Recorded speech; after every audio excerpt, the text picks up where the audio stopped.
हाय friends, mythology story number 29 Narasimha अवतार। तो नारद मुनि कयाधु को ऋषि अत्रि के आश्रम में ले गए। उस आश्रम में ऋषि अत्रि और उनकी पत्नी अनुसुईया ने कयाधु का अच्छे से ध्यान रखने लगी। सही समय आने पर कयाधु ने एक पुत्र को जन्म दिया और उसका नाम कयाधु ने प्रहलाद रखा। अब प्रहलाद का अच्छे से पालन पोषण होने लगा। जब प्रहलाद थोड़े बड़े हुए तो ऋषि अत्रि ने उनकी शिक्षा शुरू कर दी। अब ऋषि अत्रि ने प्रहलाद को चारों वेदों का ज्ञान, युद्ध नीति, राजनीति, सब प्रकार के अस्त्र और शस्त्रों को चलाना, मतलब अस्त्र उसे कहते हैं जिनको हम अपने हाथों से पकड़ के, ऐसे हथियार जिन्हें हम अपने हाथों से पकड़ के चला सकते हैं, जैसे तलवार, धनुष बाण, और आज के समय में गन्स, रिवॉल्वर। और शस्त्र उसे कहते हैं कि जिसे हम, ऐसे हथियार जिन्हें ऑपरेट करके चलाया जाता है, मतलब उन्हें हाथों से पकड़ के नहीं चलाया जाता, ऑपरेट किया जाता है। जैसे कि तोप हो गए, आज के समय में मिसाइल हो गई जिन्हें ऑपरेट करके चलाया जाता। तो ऋषि अत्रि ने प्रहलाद को हर प्रकार का ज्ञान देना शुरू कर दिया। और कयाधु जो थी वो अनुसुईया जैसी एक पवित्र और पतिव्रता स्त्री के साथ रहती थी, जिस वजह से कयाधु की सोच में बहुत मतलब पूरा का पूरा परिवर्तन आ चुका था। अब वो एक दैत्य कन्या या दैत्यों की रानी नहीं रह गई थी, वो एक अच्छे स्वभाव की पवित्र स्त्री में बदलती जा रही थी। इस प्रकार से कयाधु और प्रहलाद की अपब्रिंगिंग बहुत अच्छे से हो रही थी। और दूसरी तरफ हम देखते हैं कि जो हिरण्यकश्यप था और उनका जो भाई था वज्रांक, वो अपनी तपस्या में लीन थे। अब समय के साथ में उनकी तपस्या पूर्ण हुई और ब्रह्मदेव को उन्हें वरदान देने के लिए उनके सामने आना पड़ा। तो हिरण्यकश्यप और वज्रांक दोनों ने एक साथ ब्रह्मदेव से अमर होने का वरदान मांगा। तब ब्रह्मदेव ने उन्हें कहा कि देखो, मैं अमर होने का वरदान किसी को नहीं दे सकता, क्योंकि जो भी जन्म लेता है उसका मरना तय होता है। तो ये वरदान मैं तुम्हें देना पॉसिबल नहीं है, इसलिए तुम मुझसे कोई और वरदान मांग लो। तो शुक्राचार्य ने तपस्या पे जाने से पहले हिरण्यकश्यप और वज्रांक को कहा था कि तुम अमरता का वरदान मांगना, लेकिन उनको भी पता था कि अमरता का वरदान ब्रह्मदेव नहीं देंगे। तो उन्होंने कहा था कि तुम कुछ ऐसा कॉम्प्लिकेटेड वरदान मांगना जिससे कि तुम्हारी जो मृत्यु है वो इम्पॉसिबल हो जाए। तो सबसे पहले हिरण्यकश्यप ने मांगना शुरू किया। तो हिरण्यकश्यप ने कहा कि हे ब्रह्मदेव, आप मुझे वरदान दीजिए कि मैं आपके द्वारा बनाए हुए किसी भी प्राणी के हाथों मेरी मृत्यु ना हो। ना मैं जल में मरूं, ना मैं थल में मरूं, ना मैं दिन में मरूं, ना रात में मरूं, ना मैं घर के अंदर मरूं, ना घर के बाहर मरूं, ना मैं पानी में मरूं, ना मैं पर्वत में मरूं, ना मैं देवी देवताओं से मरूं, ना ही मैं किसी और गंधर्व किन्नर से मरूं, ना ही मैं मनुष्यों से मरूं, ना ही मैं पशु पक्षियों से मरूं। इस दुनिया में मैं किसी के भी हाथ से ना मरूं। इस प्रकार का एक कॉम्प्लिकेटेड वरदान, और ना ही मैं अस्त्र से मरूं, ना ही मैं शस्त्र से मरूं, और इस प्रकार का एक कॉम्प्लिकेटेड सा वरदान हिरण्यकश्यप ने ब्रह्मा से मांग लिया। अब ये जो वरदान था, इसमें हिरण्यकश्यप ने सारी पॉसिबिलिटी ख़त्म कर दी थी, क्योंकि अब ऐसा कुछ बचा ही नहीं था कि जिसकी वजह से हिरण्यकश्यप की डेथ हो सकती है। हाँ, पर ब्रह्मदेव मजबूर थे, उन्होंने तपस्या करके उन्हें प्रसन्न किया था, तो वरदान देना कंपलसरी था। इसलिए ब्रह्मदेव ने हिरण्यकश्यप को वरदान दे दिया। अब वज्रांक की बारी थी। तो वज्रांक ने ब्रह्मदेव से वरदान मांगा कि कोई जिंदा मनुष्य स्वयं की इच्छा से जब अपने शरीर की सारी हड्डियां बाहर निकालकर किसी को दान में दे देगा, तो ऐसे हड्डियों के बने हुए हथियार से मेरी मृत्यु हो।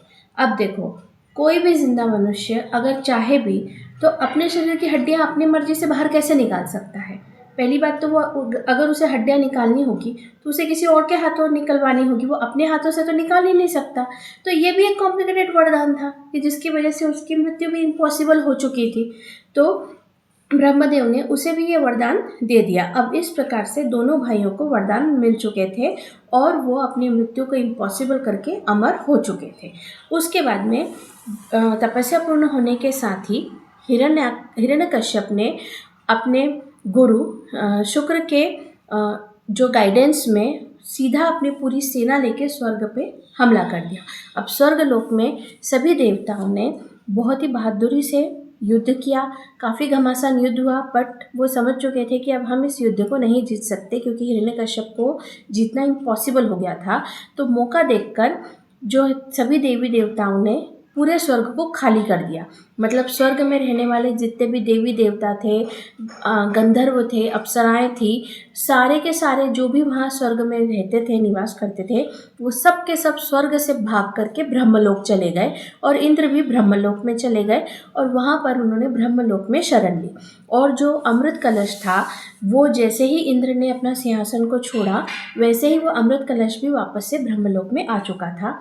तो इस प्रकार से उन्होंने स्वर्ग पे कब्जा कर लिया। तो हिरण्यकश्यप ने वज्रांग को स्वर्ग का राजा बना दिया और खुद वो पृथ्वीलोक पे गए। पृथ्वीलोक पर भी अपनी पूरी सेना को लेकर के हिरण्यकश्यप ने हमला कर दिया। पृथ्वीलोक पे जितने भी राजा महाराजा निवास करते थे, उन सबको या तो उन्होंने बंदी बना लिया या उन्हें मार डाला और पूरी पृथ्वी पर कब्जा कर लिया। अब जिस हिरण्यकश्यप को देवता नहीं हरा पाए, उस हिरण्यकश्यप को मनुष्य क्या हराते। तो इस प्रकार से जो हिरण्यकश्यप थे, वो पूरी पृथ्वी पे उन्होंने कब्जा कर लिया और वो पूरी पृथ्वी के राजा बन चुके थे। और जो उनकी माता दीति और उनके गुरु शुक्र वज्रांग के साथ में स्वर्गलोक में निवास करने लग गए और हिरण्यकश्यप ने पृथ्वीलोक को अपना निवास स्थान बनाया और वो पूरी पृथ्वी का राजा बन करके वहाँ निवास करने लगा।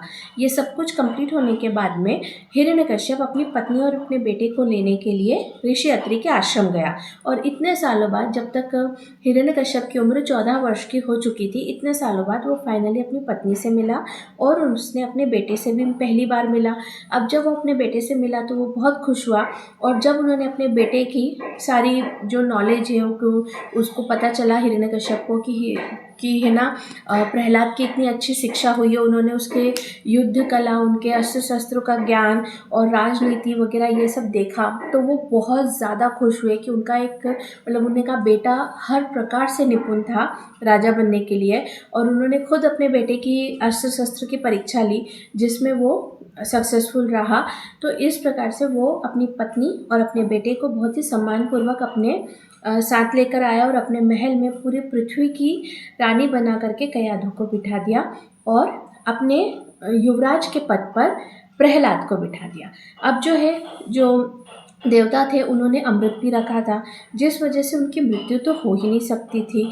तो वो माना कि वो स्वर्ग से जा चुके थे, लेकिन उनकी मृत्यु तो अभी नहीं हुई थी। उसके लिए हिरण्यकश्यप ने एक उपाय निकाला कि जैसे हम देवी देवताओं की जब पूजा करते हैं, तो हम जो उनके लिए दिए जलाते हैं, जो उनको हवन करते हैं, जो उनको प्रसाद देते हैं, तो ये सारी जो चीज़ें हैं, ये भगवान को जब लगती है तो भगवान को एनर्जी मिलती है। तो देवी देवताओं को एनर्जी मनुष्यों के जरिए मिल रही थी। तो हिरण्यकश्यप ने सभी मनुष्यों से कहा कि आज के बाद पृथ्वी पे कोई भी किसी देवी देवता की पूजा नहीं कर सकता। वो सिर्फ हिरण्यकश्यप को भगवान मानेंगे और हिरण्यकश्यप की ही पूजा करेंगे। अब इसका कारण ये था कि अगर मनुष्यों ने भगवान की पूजा करना बंद कर दिया, तो उनको जो पावर मिलती थी उनकी पूजा पाठ से, उनके जो मंत्रोच्चार से, उनके हवन से, यज्ञ से, वो पावर मिलना देवताओं को बंद हो जाएगी और देवता उससे बहुत ज़्यादा कमज़ोर पड़ने लगेंगे। और हिरण्यकश्यप का इतना आतंक था पृथ्वी पे कि किसी भी मनुष्य की हिम्मत ही नहीं थी कि अब वो किसी भी देवी देवता की पूजा करे। तो इस प्रकार से देवी देवताओं की पूजा करना कम्प्लीटली बंद हो चुका था और हिरण्यकश्यप ने खुद को भगवान घोषित कर दिया था। लेकिन जब प्रहलाद को ये बात पता चली, तो प्रहलाद ने अपने पिता का विरोध किया और प्रहलाद ने अपने पिता से कहा कि आप राजा हैं, आप राजा के दायित्व निभाइए, अपनी प्रजा का पालन पोषण कीजिए, अपने आप को भगवान मत मानिए, क्योंकि अगर आपने अच्छे से अपने प्रजा का पालन पोषण किया तो जो आपकी प्रजा है वो स्वयं ही आपको भगवान मानने लग जाएगी। पर ये बात से दोनों पिता और पुत्र के बीच में अब मतभेद शुरू हो गया था। अब इसके आगे की कहानी जानने के लिए मिलते हैं नेक्स्ट पार्ट में। Okay, bye.